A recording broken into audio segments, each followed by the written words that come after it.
students worked strenuously to rehearse for the final event of their semesters. This is our big grand finale of the semester for the Circle of Fire Band, aka Small Commercial Music Ensemble recording.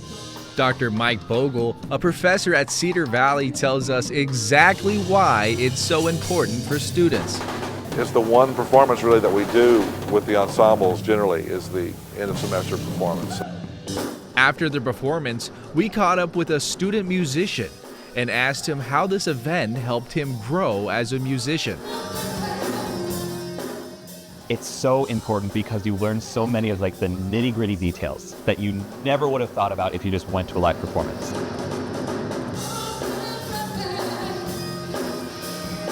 Coming together to create a community of learning and encouragement.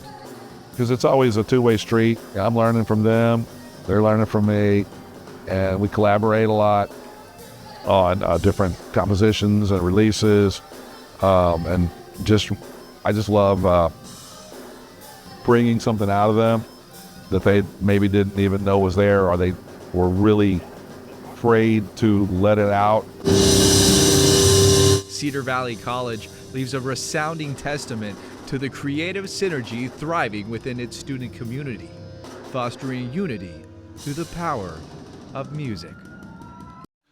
Definitely one of my proudest moments as a teacher was seeing one of my students on stage at the Grammy Awards receiving a Grammy.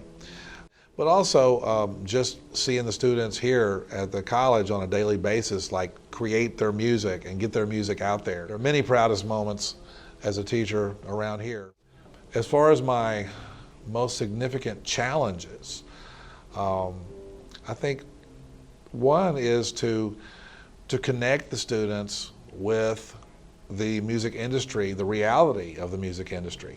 And that's one thing that I just really like to harp on is how, they can do this. And in, the commercial music industry, instead of the traditional method of learning, classical and music theory and all that, we still learn that too, but also it's connected to what they really love, which is making songs and making beats.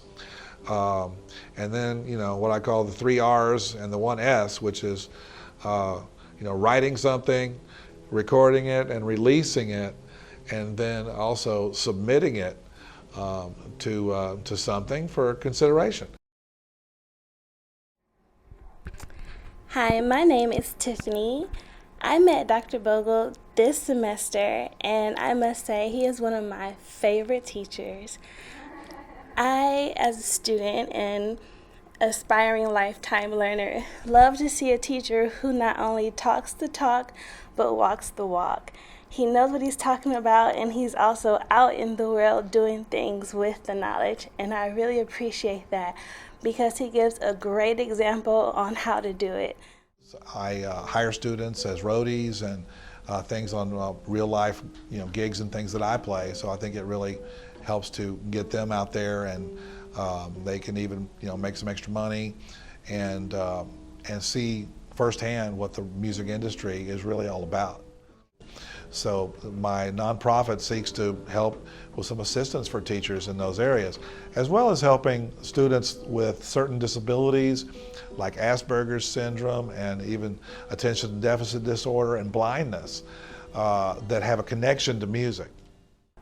My first encounter with jazz on a certain level was with Dr. Bogle, and he broke it down in a way where I could understand it. He has a system where he uses chords in a way, and he relates it to flavors, like it's chocolate, strawberry, stuff like that. But it stuck with me, and it made sense, And to be honest with you, it took my playing to a whole nother level. Which is where they make songs, and they record them, and then they have to submit them by a deadline, and then they all vote on each other's music. So as far as unique and innovative methodologies of teaching, well, I have a few.